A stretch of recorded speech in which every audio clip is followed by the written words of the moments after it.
নমস্কার বন্ধুরা, খিদে সাথীতে আপনাদের সবাইকে স্বাগত।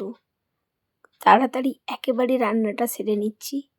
আজকে কাতলা মাছ রান্না করেছি রেজালা। তো তাড়াতাড়ি রান্না সারে নিয়ে একেবারে ছাদ বাগানে চলে যাব। আজকে দেখুন কত রকম ফুল তুলেছি। এটা ঠাকুরকে পুজো দেব।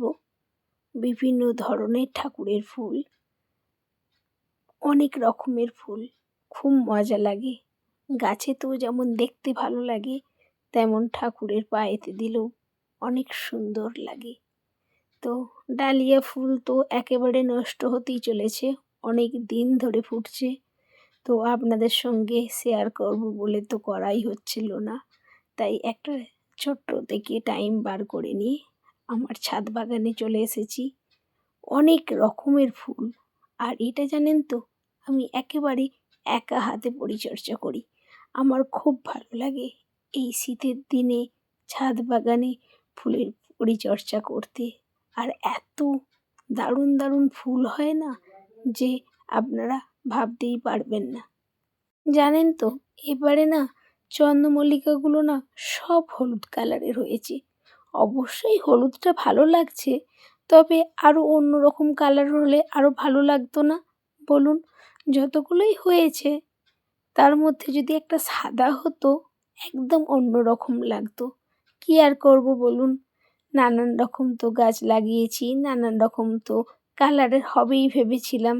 যদি একই রকম কালার বারবার হয়ে যায়, সে আর কি করা যাবে।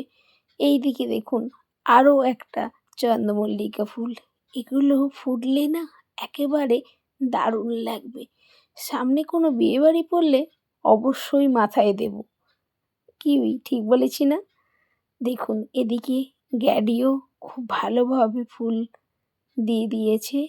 খুব তাড়াতাড়ি এবছর গ্যাডিগুলো ফুটে গেছে, না হলে হয়তো ফেব্রুয়ারির মাঝামাঝি সময় থেকে ফোটে।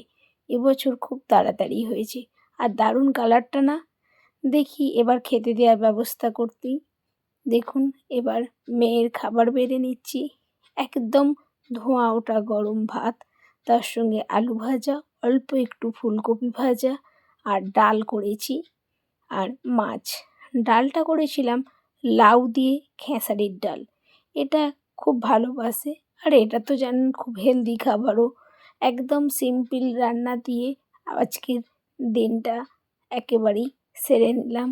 এরকম মাঝে মধ্যে কম রান্না করতেও ভালো লাগে না বলুন?